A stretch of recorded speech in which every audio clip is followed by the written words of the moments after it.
Clearly, colonial narratives have not been very kind to the princely presence in India. Often, these people are sort of portrayed as stooges of the British Empire.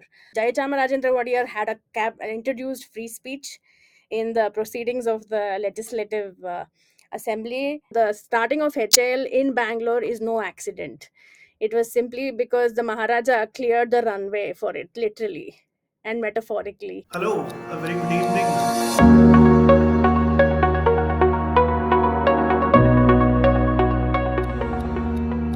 Can someone find the divine in a Carnatic Kriti and a Western Symphony at once? Can one revere ancient knowledge while being fully aware of its limitation? Can a mind steeped in Advaita Vedanta seek Spinozist counterpoints? Can one spirit be contemporary and classical at the same time? His Highness the Maharaja of Mysore, Jayachamarajendra Wadiyar's life beautifully negotiated such paradoxes and impossibilities. I'm joined by its author, Dr. Deepti Navaratna, who has written this wonderful biography of one of the greatest people to have lived in the 20th century, in our opinions. Deepti Aure, thank you so much. Namaskara, a very good evening, and a very warm welcome to you on Swarajya. Namaste, namaskara. Very happy to be chatting with you about an And inspirational finally, so, personality. yeah, we've been planning Yes. this for so long, and something or the other keeps on delaying us. But it's so happy to see you finally. A little introduction to people who may not be aware of Dr. Deepti's work. She is a musician neuroscientist whose interest spans the art, science, and history. She is a Chevening Clore Fellow and is recognized as one of the most dynamic cultural leaders across the globe. She is the first Indian woman to have performed at the Parliament of World Religions in 2021. She is currently the TV Raman Pai Chair Professor of Excellence at the National Institute of Advanced Studies, Bangalore. Those are quite a lot of titles to already hold. And how does it feel? Because the feeling of writing first book is extremely special, no matter how big or small it is. And in your case, it's a huge achievement, especially because you've published with HarperCollins and you've published about such a great personality. What are your opening remarks? So yeah, the as they say, the first love and your first book and your journey with your first book is unforgettable. It's a labor of great love, trepidation at some level, and a lot of effort and passion has gone into the making of this book, I must say. Um, I must confess at the outset that I've undertaken this journey with great trepidation because one, it's a phenomenal responsibility to write about a multifaceted genius such as the Maharaja, and secondly, my training, my academic and professional training has been in neuroscience and music, and although it was music that brought me to unravel the genius of the Maharaja, I felt that his life was the larger message, and that I shouldn't be content only writing about his music, and that I should fully explore his life and times, and his genius set in the life and times that he reigned. So that's the journey with the book. That's how the book began in my own mind. I only set out to initially write an exploration of his musical genius, and then I felt that the music reflected the ethos, his uh, his mental Yeah. makeup, and that it I wouldn't be content only talking about the music as if it was a product that could be separated out from his persona, from his manodharma, from his maverick genius. So I ended up taking a jump into history and some historical musicology, and bingo, the book had just The happened. the passion that you show towards whether it's Maharaja's interest in Carnatic and Western Symphony at the same time, do you think it comes because you're obviously very passionate about these fields? So perhaps in the lens of a biographer, usually you tend to pick an inclination towards whichever is the most interesting aspect personally, subjectively, according to you. And in this case, maybe it's the music aspect of the Maharaja which is so unique. Would you say that? Would you actually qualify that? With respect to the book, music was one of the many sort of textual sources that I used to construct the paradoxical portrait of a man who straddled Eastern and Western sensibilities with great ease. But the book only talks about his music in just one single chapter, which is Chitprabhananda, Correct. his his the name he chose as part of being a Sri Vidya Upasaka. But the rest of the book is all is laid out in exploring the life and times of the Maharaja. He was a multifaceted person. The music was definitely his inner calling. But Yeah. the book, as such, in the other 14 chapters, talks about his writings. He has authored about 16 or 18 books on Advaita Vedanta. He was a cultural ambassador towards the very end of his life. People who are slightly senior and who've lived through the 1900s are definitely aware of it because they've seen certain historical events take place throughout India. And the younger generation, especially in the South, may be aware because of certain different reasons. Because we've also been educated about this quite a lot, and it's in proximity to where we live. But for anybody else reading about a Maharaja who lived in the 1900s, that too in a province that may be not in proximity to them, how does this hold relevance? I would want you to, request you to tell this in your own words. Yeah, that's a great question. In fact, we dive straight into the larger message of the book. So, yeah, if you think of just the word Maharaja, right, you think of it as a medieval vestige, a character that populates uh, the annals of history with no great importance. And clearly, colonial narratives have not been very kind to the princely presence in India. Often, these people are sort of portrayed as stooges of the British Empire. And why should the ruminations of history be bothered about these people who were free under colonial rule, right? These were often there are narratives which portray them as vain characters who sort of lived in colorful mahals or palaces with no great personal significance or with no great personal clout or political clout or significance. And they're portrayed as men who did not change destinies either for their own kingdoms or for India or for the world. So, and even the small body of literature that's available sort of focuses on gossip and scandal a little more than it should. I feel. I mean, if you take popular, accounts of the Maharaja, there's this movie even, right, Shatranj ke Khiladi, where the Maharaja is obsessed with chess while the British Yeah. checkmate his kingdom, and then the accounts of the Maharaja who used the Rolls Royce to like collect trash from his kingdom.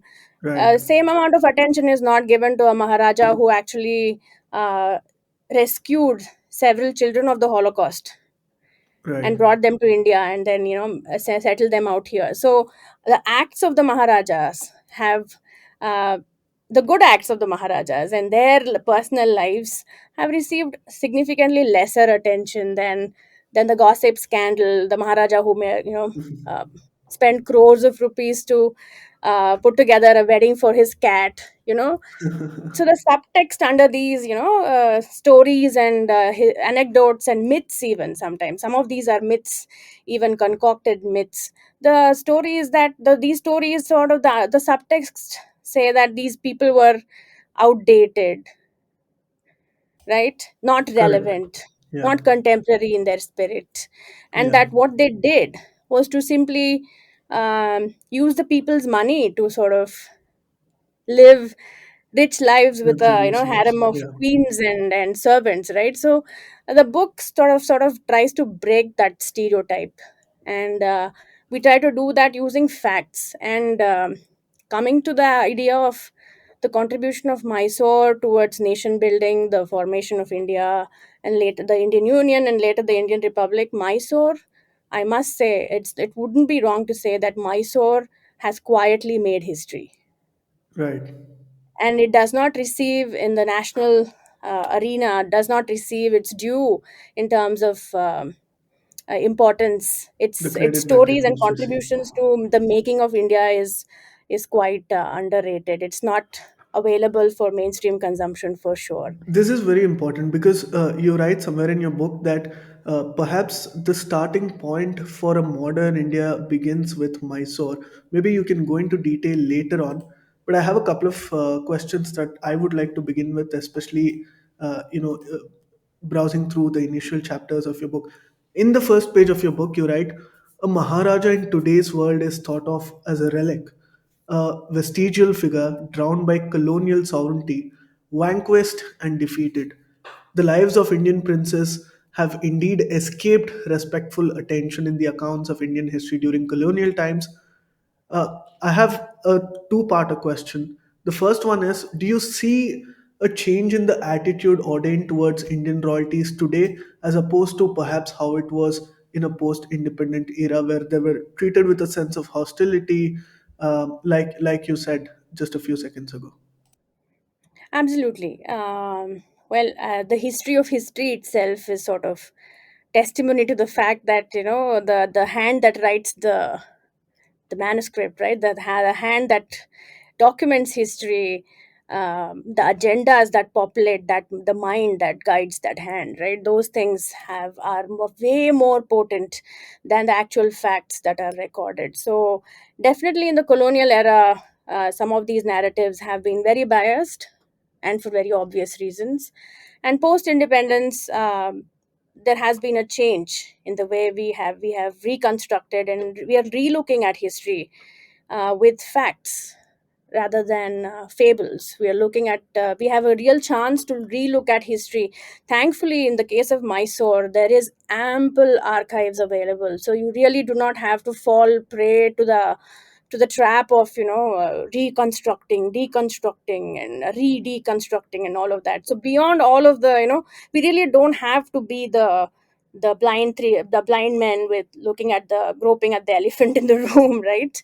History can be reconstructed and reimagined and re-examined in a very scientific way, thanks to the amount of archival data, the speeches, the writings, Right. and that's available in the Mysore firmament. And so the book sort of, I respectfully place the book in this growing universe of literature that wants to like take a relook at these lives and how they actually changed destinies for India, um, for sure. And that's And another message of the book for sure. why are Maharajas and royal families in India still revered today? Because we are, I mean, obviously because of decoloniality becoming the theme of Indian, political narrative today, we easily hate the British. I mean, rightfully so for so many other reasons, for the crimes that they've committed in the past. But in a sense, we are still okay and accommodative of many royal families today in its contemporary form. We see a lot of people from the royal families representing, in the Indian parliament in that sense. And it's not just because of the royalty that they've inherited, it's because they still hold that relevance and the connect with the people and their minds. Would you agree? Absolutely, absolutely, and the Maharaja's life is a case in point. It's not very often, in fact, that I use that as a punchline for several of my talks about the book. It's not very often that the man emerges from the shadows of his crown. It's not very often that his own personality shines brighter than his crown. Even the biography, right? The accounts of his life up until the time that he actually gave up the Mysore Gaddi is just one half of the book. How many kings do you find in the history of history itself where you are able to like write a whole book about the man away from his gaddi or the man away from his crown? So it's very heartening to say that, to note this, and also that this is the reason why people have, their legacies have outlasted their throne. This is the reason why people still remember the gifts they gave to the land. And that's why Right. the Maharaja was rightly called the people's Maharaja, for the very same reason. It's not that, he would have been chastised for not doing the many for creating the many firsts for India, which we will talk about later in this chat. But Sure. he did.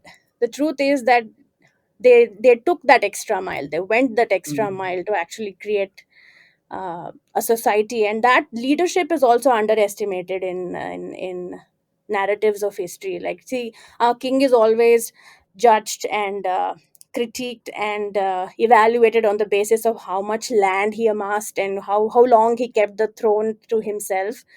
But here's a king whose leadership was so unique. In a difficult political firmament, he held his own and created a society in Mysore, in his kingdom, that was so progressive, industrialized, yet completely rooted in Indic values.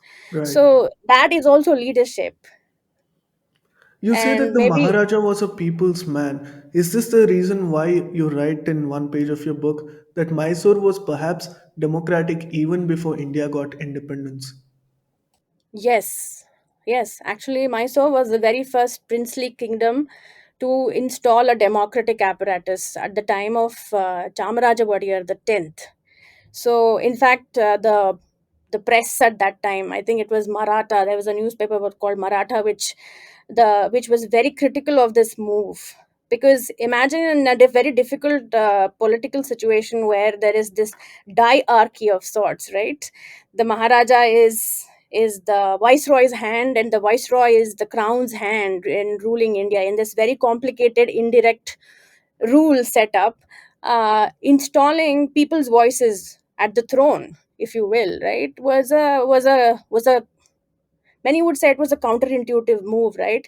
If you are a monarch and you want to install and assert your power, you don't start empowering people's voices, especially in a difficult political setup as it was in princely Mysore. But the Maharaja did. Chamaraja Wadiyar installed a legislative apparatus in Mysore, and Nalvadi Krishnaraja Wadiyar vested more and more power into that apparatus. And Jayachamarajendra Wadiyar, when he ascended the throne in 1940, gave that apparatus free speech.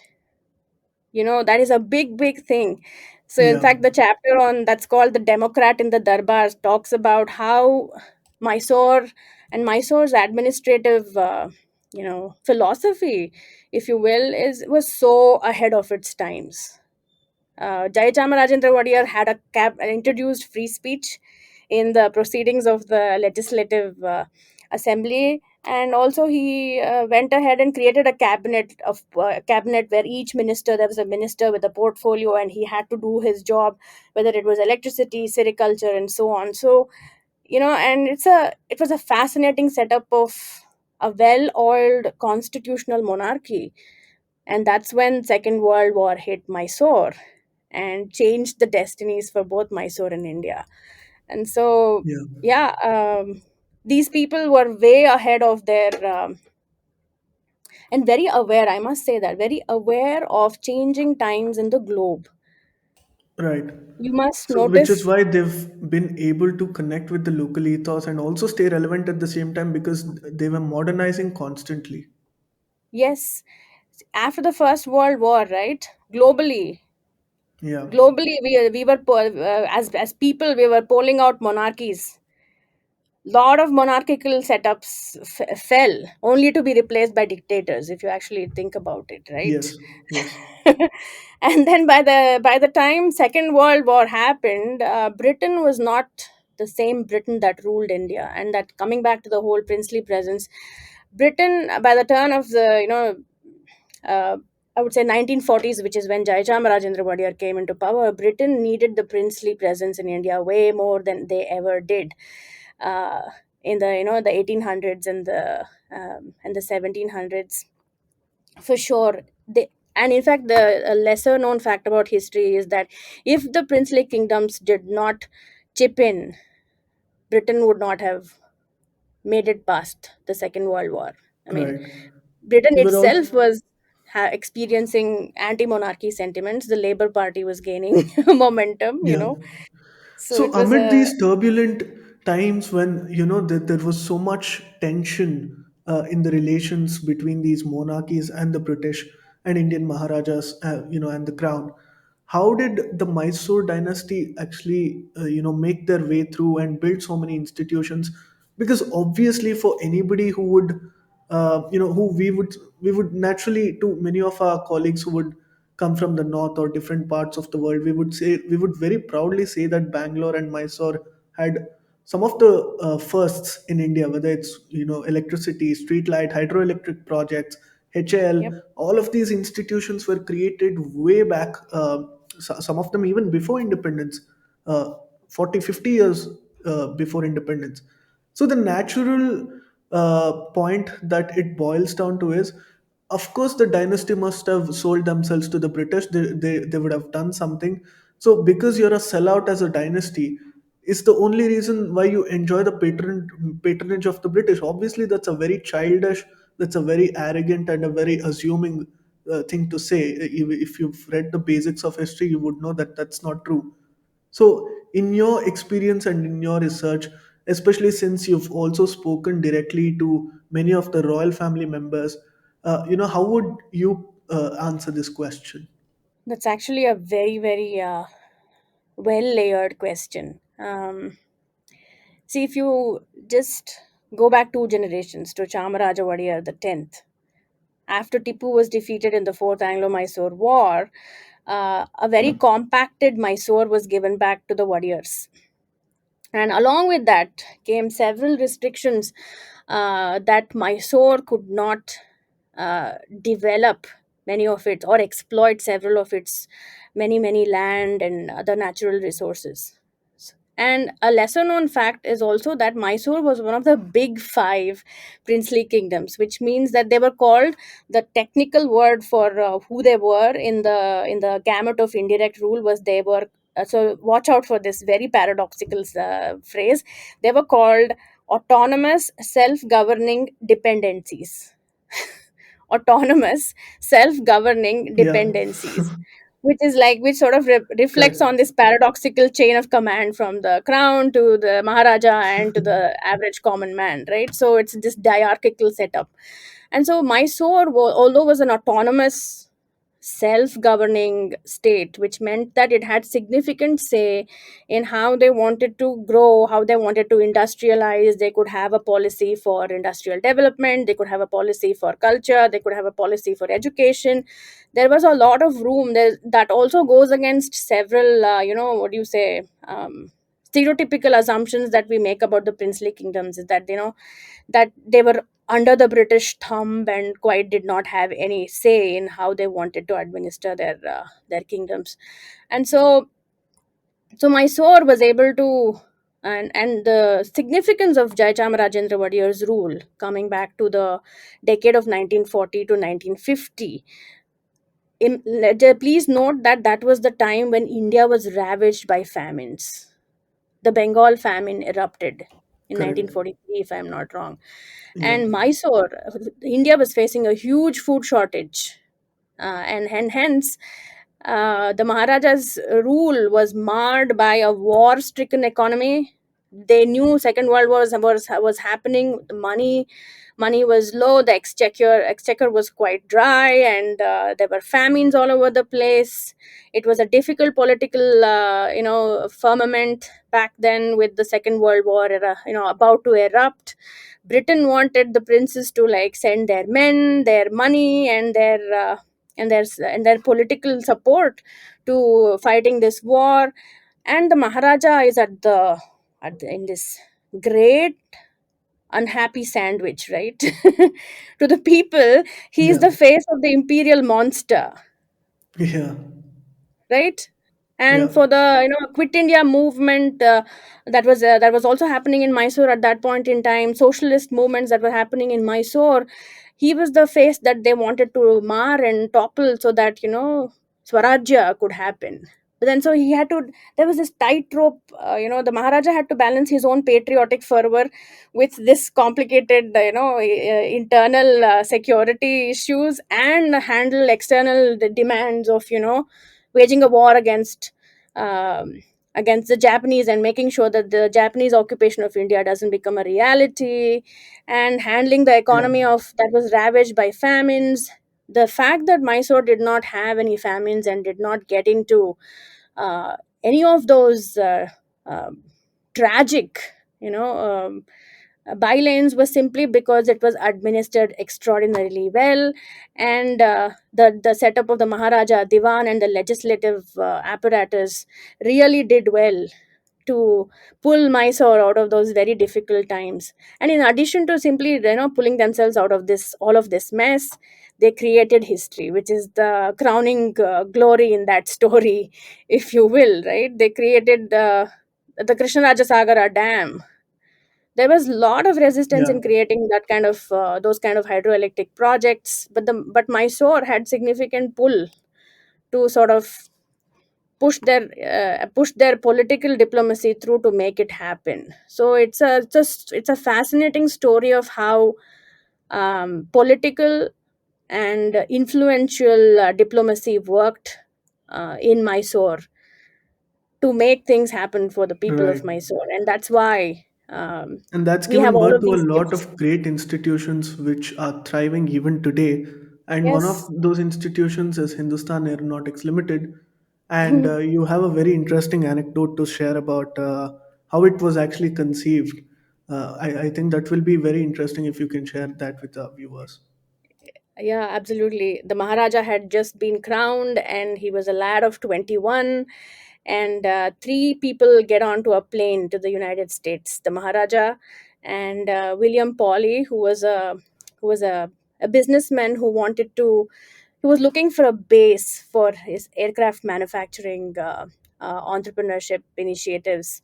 And there was Walchand Hirachand, a seasoned entrepreneur with, I think he had several shipping companies by then, and he was looking to expand his business horizons. And he was a patriot and wanted to do something for India. So these three people and three interests meet midair, and thus was conspired, or rather, uh, with great inspiration, they conspired into making into they came up with this idea of the Hindustan Aircraft Limited.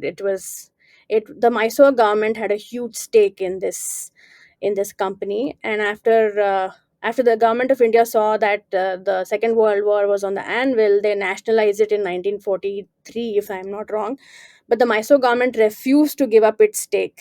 So the starting of HAL in Bangalore is no accident. It was simply because the Maharaja cleared the runway for it, literally and metaphorically. He gave land in what is what is Bangalore today, and Right. he also invested. And the Mysore government was a huge stakeholder. And look at HAL today, which is now Hindustan Aeronautics Limited after the nationalization, and Hmm. it still remains to be the only largest uh, company, right, in that space. Yeah. There is no other body or entity that is doing what HL continues to Correct. do in today's world. So that was a watershed moment, I would say, in Indian defense aerospace industry, along with HL and along with the HT1s and HT2s and all of the, the histories of the Sukhois. Then the Sukhois took to the skies, and so that with that watershed moment also came research, right? IASC was an aeronautical engineering department was started at IASC because you needed the know-how. We wanted to develop indigenous know-how on actually how to manufacture aircrafts, how to service them, and how to deal with all of the technological, what do you say, genius that goes Yeah. into taking these birds up in the sky. So HAL was, yeah, still continues to be one of the Maharaja's greatest gifts to the nation, for sure. And that's not the only one. If you um, Of course. if you'd like me to sort of go into a long list of the many firsts that the Maharajas created for India, HAL was definitely one. And then the National Tuberculosis Institute, the one of its kind institute that would look into research into Tuberculosis was such a menace in India. So the Maharaja gifted his own mansion called the Avalon uh, to the nation. And all of the famine, all of the insight into the famines and how to prevent famines led to the development of the Central Food Technological Research Institute, the CFTRI, in Mysore. Then the Raman Research Institute in Bangalore. Of course, Yeah, the Indian Institute for Science, which sort of the most premier research institute for all kinds of interdisciplinary research in absolutely. Now India. it's going global as well. Yep. And the Indian Wildlife. He was the first chairman of the Indian Wildlife Board. Uh, in fact, the Wildlife Act, which Srimati Indira Gandhi Yeah, pushed through the cabinet and pushed through the houses, uh, most of that was formulated in Mysore under the Maharaja's leadership. So the first right. few It's several key very meetings, interesting that you bring that up. Yeah, sorry, please go ahead. you know, um, some of those formulations and some of those approaches and attitudes towards conserving wildlife in India was laid out in Mysore. And yet again, Mysore quietly made history without making a song and dance sequence about it, even though they were perfectly capable of making many song and dance sequences out of it. Yeah, Um, yeah. In fact, and the you Maharaja, write in the book saying that this is one Maharaja who wasn't trigger happy or trophy crazy, and this is an extract from Jairam Ramesh's speech about the yes, Maharaja, and I think this is in reference to his contribution to the wildlife society itself, yes. I think hunting was abolished in Mysore. right? So Because gaming, because right? hunting was a proper royal sport. Even today Sport. it's fascinated, but it's illegal, so people can't do it. Yeah, that is another example of how Mysore's policy were sort of diametrically opposite to that of the other princely kingdoms. The Mysore Zoo, right? The Mysore Zoo was a huge experiment in conservation, which has continued to exist even today. Then Ranganatittu, Bandipur, so much of Mysore's efforts were towards conserving animal heritage of this land. And so the Maharaja was himself very, very personally invested in those ideas. And another anecdote is that very few people know about, and even I was shocked when I actually read up about it, was that he proposed this Project Lion and was single-handedly responsible for the creation of the Gir sanctuary and the Chandraprabha sanctuary. So back in those Okay. times, he floated that idea that there must be a sanctuary only for lions, because those animals were headed towards extinction Right.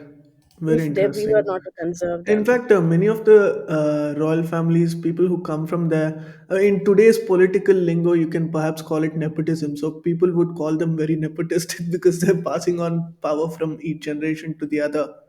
But I think Maharaja was also very aware of the privilege that he came with.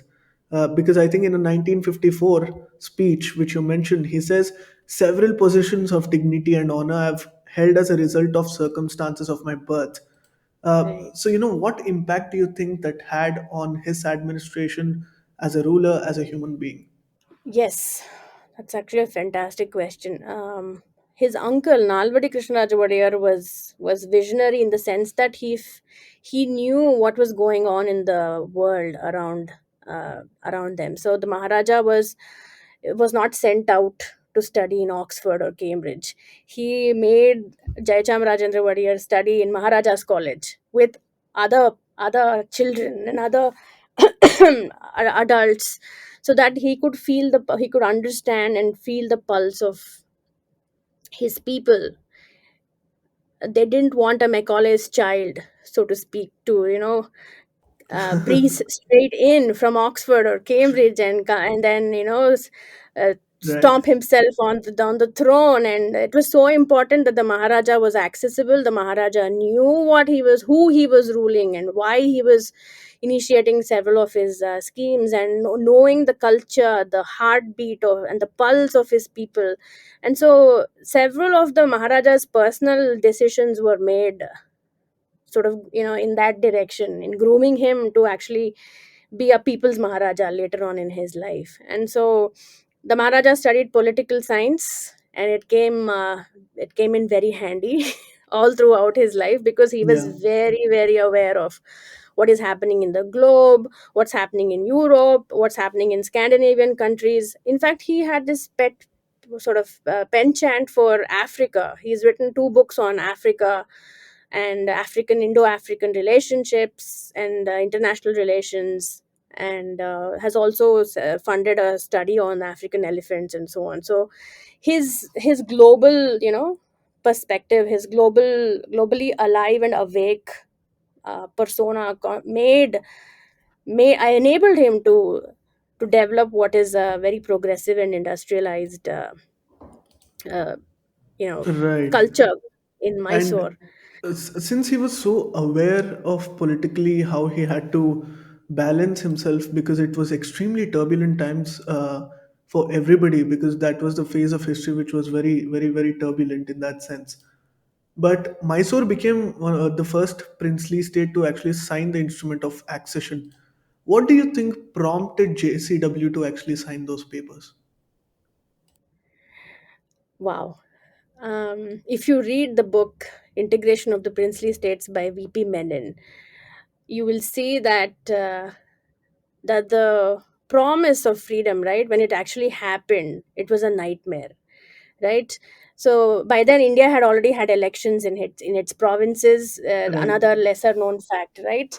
And the idea, it must have hit the Nehru VP Menon coalition at that point in time, that the idea of a Balkan India, right, where if you let these princely states go scot free, and the princely states with, and there were a dime a dozen princely states. There was the Saurashtra, there was the Yeah. Rajputana, which were like, there were princely states as small as, like 15 people. Sometimes it was just a single pedigree family that was calling itself a princely state. And there were the large big five kingdoms such as Mysore, Indore, Bhop, and all of that. So the idea of a Balkan India, right, where if you allow these princely states to completely choose their allegiances, it is, we might actually lose our freedom, our hard earned freedom, as quickly as we would lose it very quickly. So the idea was it was VP Menon's genius that came up with this idea. It was a gulpable pill where the princely kingdoms externalize their defense and externalize Right. and uh, and their security matters pertaining to that, and that they would join what is called the Indian Union. So the Indian Republic did not quite exist then, right? So the Dominion of India, they would join the Dominion of India and the Indian Union, and that was an effort to sort of consolidate the nation as we understand it today. And but for the Sardar and VP Menon's genius, and the landslide that was caused by Mysore, one of the big five states in sort of signing the instrument of accession, that that piece of history would have not been that easy. We all know how Hyderabad was resisting it, and the whole Kashmir story is quite popular. I don't need to reiterate that. So the Maharaja actually held a meeting with several other large princely kingdoms, and I think on August 6th or the 7th, he was the first person to sign the instrument of accession and join the Indian Union. And in many ways, that started this landslide where other princely kingdoms came forward and started signing the instrument of accession. So again, Mysore showed the way about how it can be done with grace. And Mysore again quietly Right. created history, and the Maharaja again quietly changed the Right. destinies of India for India in many Since we ways. were talking about how Mysore established one of India's first and premier institutions, like the HAL, what I want to ask you is how was it possible to achieve this at the same time when this man, the Maharaja, was also sanctioning resources for Rig Veda Samhita to be translated into Kannada? Uh, Perhaps it's an example of rather anachronistic behavior. Yes. Oh yeah, the reason I call him the Maverick Maharaja is that in his personality, in his actions, and the time and sequence and place of those actions, you find many, many shining examples of beautifully anachronistic behavior, for sure. First thing is that, Mysore heavily invested in its indigenous knowledge systems as much as it, invested in the products of the industrial revolution, big dams and, factories.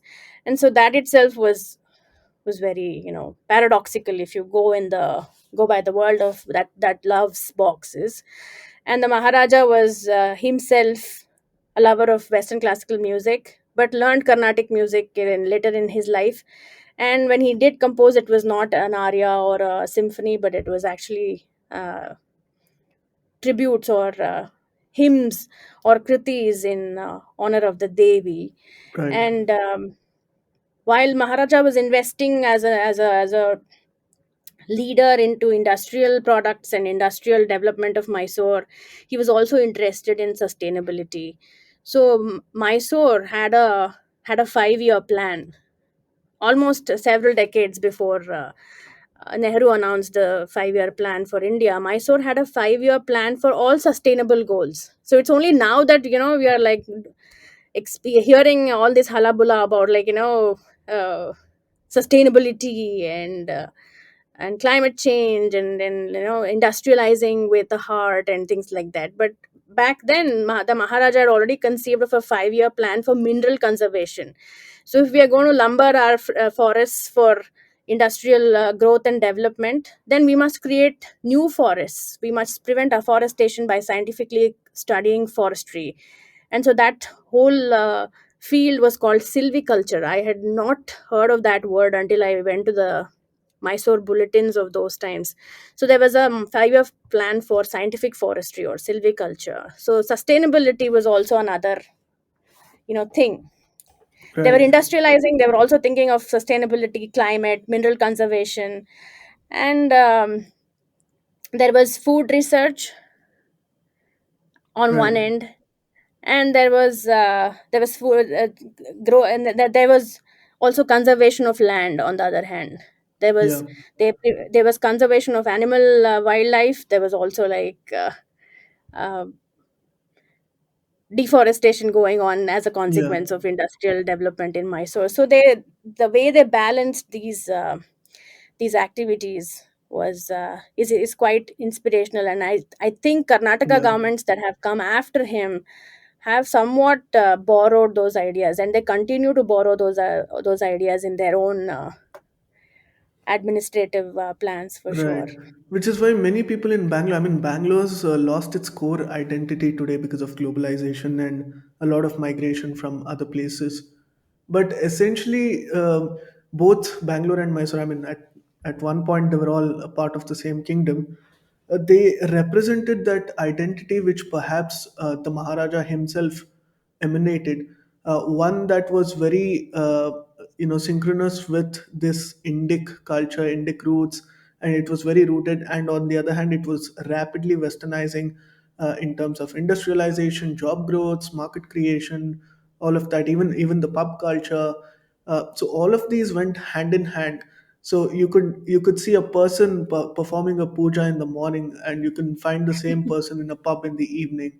And this is perhaps very alien to the rest of India, but it's perhaps very unique today, even for Mysore for that matter. And I see a lot of people today missing Mysore because Bangalore's lost that sense of identity today. Yep. So many people, while I was browsing through the book, and by the way, the viewers must probably know this, what we are discussing is perhaps from 4 to 5 chapters of the book. There's so many other chapters which we haven't touched upon because that will be another very long conversation altogether. And obviously, we don't want to give away too much. So you have to buy the book, and the link will be in the description below. But yeah, what I was saying is, many people my age who are growing conscious of their religiosity while also being libertarian in their belief systems, in their principles, often struggle to find a balance between the advances of the Western world and the wisdom of the Indic thought. In that sense, would you qualify JCW as somebody who mastered this almost a century before even others started exploring that tangent? Wow. You just described I wrote the book in one beautiful sentence. Yes. See, when we look, as somebody, who's two generations removed. So if you think about it, I am from the Maharaja's grandchildren's generation, right? And so when I look at his personality and when I look up to history on a more general basis, we are looking up at history looking for inspirational messages, for aspirational figures who show us how it can be done with great grace, with great glory, right? So the Maharaja's life is very instructional in that regard, and his life is a wonderful example of how one can be so rooted in his religion, in his values, in his beliefs, in Indic thought, and still be open to the Vedic call for Ano Bhadra Kravatoyanto Vishvatah, right? So, if you truly believe in that thought, then you should be okay with looking at uh, previous knowledge, being fully and looking at it with great reverence, and while you're fully aware of its limitations. And so he straddled this polarities with great ease, and his writings also reflect that.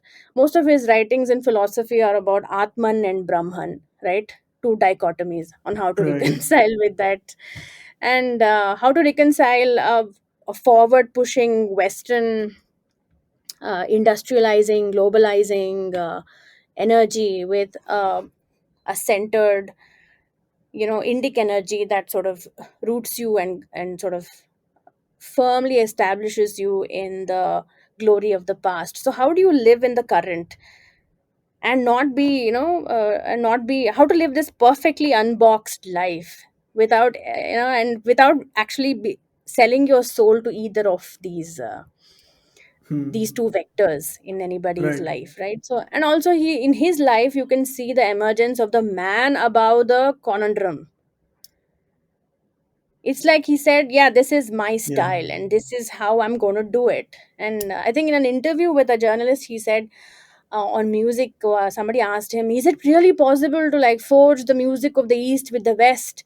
And this fusion is real confusion. Should we, can we, could we, shall we, and all of that, and so he said, it's possible to fuse the music of the east and the west, and you can actually extrapolate his answer to, like, the sensibilities of the east and the west, the philosophies of the east and the west, the lifestyles of the east and the west. So he said, maybe it's possible to like fuse the sensibilities of the east and the west, but it's very important to meet them for who they are first. And that's what he did, and that's what he embodied, and that manodharma, as they say, right, that sensibilities and sensorialities and choices that he made were embodying that stance, and that's the beauty of his personality. And that's precisely why his story has to be told for this generation. Right. Uh, as your parting message, what would you say? In terms of how both the Maharaja and Mysore can serve as an example and to the rest of India today, because perhaps we are losing a sense of identity because we are just undergoing tremendous amount of changes politically, socially, economically, and otherwise. So perhaps this episode serves us as an example to take a breath and step back and take a look back and perhaps reflect on what exactly we are doing and where exactly we would want to go. That's actually very well put. uh, the book and the Maharaja's life could not have come, the story of the Maharaja's life could not have come out at a more meaningful Yeah. conjecture in our lives today, right? So yes, his life, what Mysore was, what Mysore has taught us till date, can be very instructional in finding that sweet spot where we are, where there's a constant negotiation with the current. Right. When we talk of negotiation, we always think of negotiations with the past, right? It's history, or negotiations about, what we dream about into the future. But his Mysore and the Maharaja's life tell us that the most pertinent negotiations are in the current. Yeah, It is about how we really do not have to disconnect from the past to look into the future. And it's very important to be yourself first. It's very important for us to be ourselves first. It's very important for us to know who we are as we stumble into the future. absolutely. And I hope many of these answers can be found in this book and in the Maharaja's life. And so this would be an appeal from the both of us. Please do buy this book. I'll do the marketing on behalf of you because I've completely enjoyed reading this book. This is one of the finest writings that I've seen in recent times, because I don't read a lot of nonfiction. I have my own reasons for it, but anyway, let me not get into that. But this is a book that has completely overwhelmed me in a very positive way, and I would request all our readers to order a copy of this. It's available on Amazon and on other platforms. We've put a link in the description below, where if you can just click the link and it'll take you to the copy of the book directly where you can order it. Thank you so much, Dr. Deepti, for joining me today. It was a lovely conversation, and I think we should do a part two of this where we spill out a little more beans. Absolutely looking forward to it. And thank you for engaging with our viewers and encouraging them to pick up a copy of the book. My fervent hope is that this book goes into the hands of our generations and the generations to Right. come, so that they can be as fascinated with history as I am. I'm very And I'm confident placing that it this. will. Yeah, absolutely. And if it doesn't, I Thank you can so promise much. you some controversies. I'm just joking. But thank you so much, Deepti Aure. Thank you so much. Take care, and we'll be in touch.